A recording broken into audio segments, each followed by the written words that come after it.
Avant-projet. Donc l'avant-projet, c'est une phase qui va vous demander énormément de travail. On va le voir en détail sur cette vidéo. Donc l'avant-projet fait partie de l'étape étude et projet, c'est la deuxième. C'est la deuxième phase après l'esquisse de l'étape étude et projet. Voilà, donc on a fini les études préalables, on est en études et projets, donc avant projet, on est ici. Voilà, après l'esquisse et juste avant le permis de construire.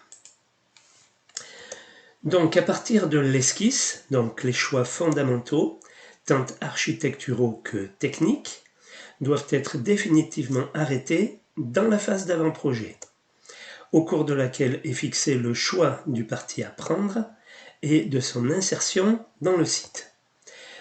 Elle doit permettre de confirmer l'estimation financière des travaux. Donc l'avant-projet, c'est ni plus ni moins qu'une esquisse beaucoup plus avancée. Donc on a choisi l'insertion sur le site, le choix des parties à prendre, enfin au niveau technique et tout ça dans l'esquisse. Et donc maintenant on va confirmer tout ça, en plus de confirmer l'estimation financière des travaux. Donc en ce qui concerne le relevé topographique du terrain, la connaissance précise de la topographie est indispensable à l'établissement d'un avant-projet de qualité. Le relevé topographique du terrain, lorsqu'il est fourni avec le programme, ce qui peut arriver, s'avère très souvent insuffisant par son échelle, en général le 500e, et par les renseignements qu'il comporte. Donc, présentation du relevé, comment se présente ce relevé topo. L'échelle souhaitée pour la présentation du plan est le 200e, c'est en général une échelle suffisante. Donc, son mode de représentation, soit par point, soit par courbe de niveau, c'est en général cette dernière, c'est-à-dire les courbes de niveau qui sont en principe adoptées. C'est ce que vous verrez le plus souvent. Il convient de faire porter sur le relevé topo les systèmes de référence utilisés en X, en Y, les coordonnées Lambert, et en Z, l'altimétrie, IGN, NGF, etc. Ça évite des erreurs grossières lorsque plusieurs systèmes existent et qui peuvent prêter à confusion. On va rentrer dans ces notions-là maintenant.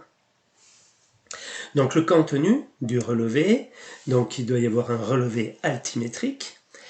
Autre renseignement indispensable, le repérage du terrain en coordonnées Lambert. Donc le coordonnées Lambert cartographique en kilomètres apparaissent en noir sur le côté intérieur du cadre. Les coordonnées horizontales correspondent au X et les coordonnées verticales en Y. Le chiffre 6 ou 7, premier caractère de la coordonnée Y, indique que la projection utilisée est le Lambert 93. Le système de référence géodésique utilisé est donc le RGF 93, référentiel géodésique français 1993. En fait, bon, ce sont des coordonnées que vous avez l'habitude de voir. J'ai mis le lien internet dans le papier que j'ai joint après cette vidéo-là. Donc, vous trouverez plus d'infos dans le topo en papier.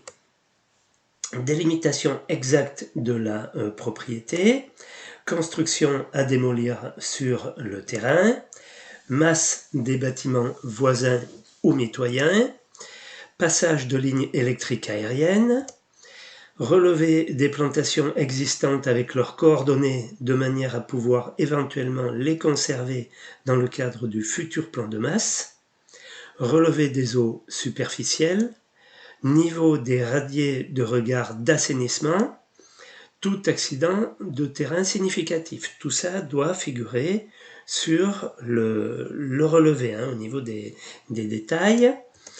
Ensuite, les servitudes, elles doivent être mises en évidence sur ce plan, en particulier par l'examen de l'acte de propriété, et notamment pour ce qui a trait aux mitoyennetés.